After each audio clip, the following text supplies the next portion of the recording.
जो केटीहरू धेरै रुन्छन् नि उनीहरू कमजोर भएर रोएका हुँदैनन्। प्राय उनीहरूभित्र चारवटा कुराहरू लुकेका हुन्छन्।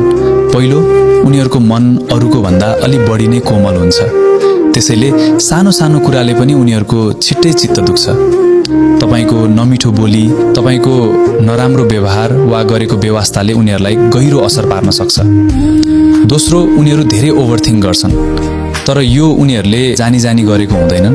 एउटै कुरालाई बारम्बार सोचिरहनु उनीहरूको बानी बनिसकेको हुन्छ, जसलाई उनीहरू आफै पनि सुधार्न चाहन्छन् तर सकिरहेका हुँदैनन्। तेस्रो, उनीहरू मान्छेसँग धेरै छिट्टै इमोसनली जोडिन्छन्। एकपटक कसैलाई आफ्नो मानिसकेपछि उनीहरू जस्तोसुकै परिस्थिति आए पनि सजिलै साथ छोड्दैनन्।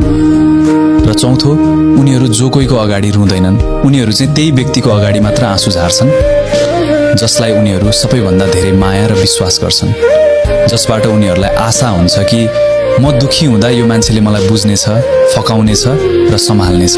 त्यसैले अर्को पटक कुनै केटीलाई धेरै इमोसनल भन्नुभन्दा पहिले उसको भावनालाई बुझ्ने प्रयास गर्नुहोला, किनकि कहिलेकाहीँ आँसु कमजोरीका कारण होइन, धेरै माया गर्ने र भित्रबाटै धेरै महसुस गर्ने मन भएको कारणले झर्ने गर्छ।